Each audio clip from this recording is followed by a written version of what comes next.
Okay, so Resources and Development Geography chapter part 2. There are few topics apart from crops that have to be prepared from the textbook. So these are as such. सबसे पहले sustainable development. Sustainable development, economic development means development should take place without damaging the environment, and development in the present should not compromise with the need of the future generations. इसीलिए बहुत ज़्यादा forest area untouched रख दिया जाता है future generation के लिए, और कुछ ऐसे हमें इस तरीके की एक्टिविटीज़ नहीं करनी है जो हमारे एनवायरनमेंट को डैमेज करें। और ये सारी बातों को ध्यान में रख के जो डेवलपमेंट हो, that is what we call as sustainable development. Plus very short answers के लिए या एमसीक्यूज़ के लिए दीज आर 2 पैराग्राफ्स जो इम्पॉर्टेंट हैं। सबसे पहला है Rio de Janeiro earth summit 1992। So in June 1992 more than 100 heads of states Rio de Janeiro in Brazil में मिले for the first international earth summit. और समिट वॉज कन्वेंट कि भाई जो अर्जेंट प्रॉब्लम्स हैं, जो हमारी environmental protection and social economic development at global level, जो ये ग्लोबल वार्मिंग हो रही थी, क्लाइमेटिक चेंज जो दिख रहा था, उसके रिलेटेड हमें क्या करना चाहिए। तो सारे स्टेट्स ने मिलके कुछ स्टेप्स लिए और they adopted the agenda 21। So first summit जो हेल्ड हुआ था वो है Rio de Janeiro 1992, very important from MCQ point of view. Agenda 21 in the declaration sign by world's leaders 1992, UNCED की full form United Nations conference on environmental development, जो Rio de Janeiro में summit हुआ था उसके अंदर इन्होंने adopt किया agenda 21, और उसके अंदर ये एजेंडा बनाया गया to combat environmental damage, poverty, diseases, ये सारी चीज़ें को concern, mutual needs, shared responsibilities.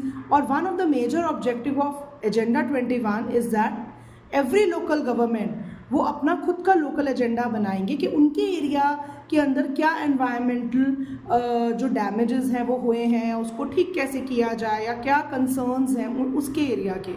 तो दिस इज़ इम्पॉर्टेंट। प्लस एक और जो हमारा पैराग्राफ है वो है at international level the club of Rome advocated resource conservation for the first time.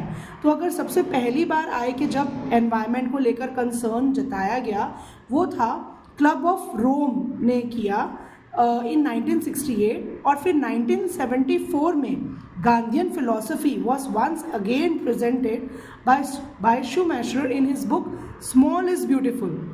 तो जो ये शूमैशर जो ऑथर हैं उनकी बुक है स्मॉल इज़ ब्यूटिफुल, ये नाम आपको याद होना चाहिए।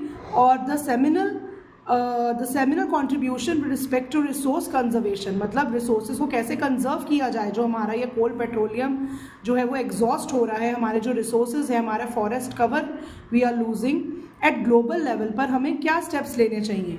उसके लिए जो कमीशन बिठाया गया वो था ब्रुंटलैंड कमीशन रिपोर्ट, और उन्होंने अपनी जो रिपोर्ट दी वो था Brundtland commission report in 1987। This report introduce the concept of sustainable development actually. So ये वाला पूरा पैराग्राफ आपका बहुत इंपॉर्टेंट है from MCQ's point of view. After that moving ahead with the chapter, now these are few long questions. The book that is referred is evergreen publication self study book. उसके अंदर जो हमारा chapter है उसके कुछ long questions हैं जो text book में definitely it has been given, but इस बुक में थोड़ा सा हेडिंग्स के साथ प्रॉपरली जैसे हमें आंसर्स प्रेजेंट करने चाहिए उस हिसाब से दिए होते हैं। So these topics are being explain from this book. What is soil erosion? सबसे पहले soil erosion is a removal of soil, wind या वाटर की वजह से जो टॉप लेयर ऑफ सॉइल है वो रिमूव हो जाती है, that is what we term है soil erosion. Now there are types of soil erosion. पहला है वाटर इरोजन। वाटर इरोजन में फर्स्ट है sheet erosion, when top layer of soil is removed over a large area by running water, मतलब बहता हुआ पानी आता है, फ्लड वाटर आता है और बहुत ज़्यादा हमारे टॉप लेयर को जो है वो रिमूव कर देता है, तो that is what we call है शीट इरोजन। पूरी की पूरी शीट एक तरीके से निकल जाती है सॉइल की। फिर है गली इरोजन।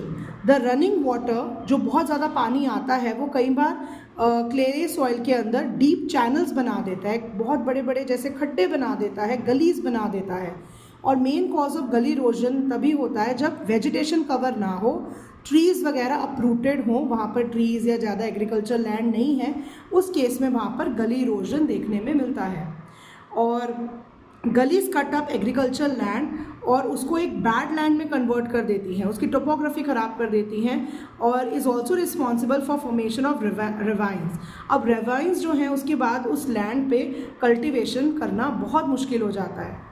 नेक्स्ट है wind erosion. Wind is powerful agent, और विंड से भी विंड बहुत ज़्यादा अमाउंट ऑफ सॉइल को इकट्ठा करके किसी और साइड पे डिपॉजिट कर देती है। बहुत ज़्यादा डेजर्ट्स जो हैं वो विंड इरोजन की वजह से ही बने हैं, और अभी भी डेजर्ट्स एक्सपांड हो रहे हैं due to wind erosion. After this एक जो नेक्स्ट इंपॉर्टेंट लॉन्ग आंसर है हमारा, वो है explain any 4 farming techniques which can be used for soil conservation.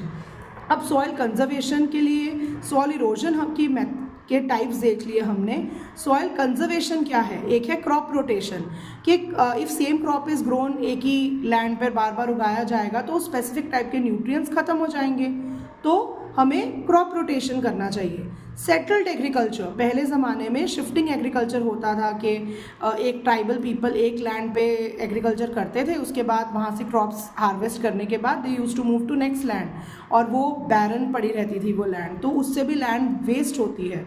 Next is terracing and counterbunding. Terracing and counterbunding across a hill slope is very effective and one of the oldest method. Hill slope को terraces में, if you move towards the hills, आपने देखा होगा steps में cutting कर दी जाती है, terraces उसमें हिल्स में स्टेप्स में करके प्लेन लैंड क्रिएट कर दिया जाता है, टेरेसेस बना दिए जाते हैं, और उसके ऊपर फिर जो है जो एग्रीकल्चर है कल्टीवेशन की जाती है। Next is strip cropping. Large fields can be divided into strips. Strips of grass are left to grow between the crops. Grass जो है वो बहुत लंबे हाइट तक पहुंच जाते हैं, और अगर विंड आती है तो वो उस ग्रास को ही टच करके निकल जाती है, नीचे वाले जो क्रॉप्स हैं वो हमारे बच जाते हैं। शेल्टर बेल्ट्स, हमने यूजली देखा होगा कि हम जब हाईवे से जाते हैं तो आसपास खेत होते हैं, और उन खेतों के आगे लंबे लंबे पेड़ लगे होते हैं। So planting line of trees to create shelter, ये भी वही है, rows of such trees are called shelter belts. वो भी विंड इरोजन को प्रिवेंट करने के लिए शेल्टर बेल्ट्स लगाए जाते हैं।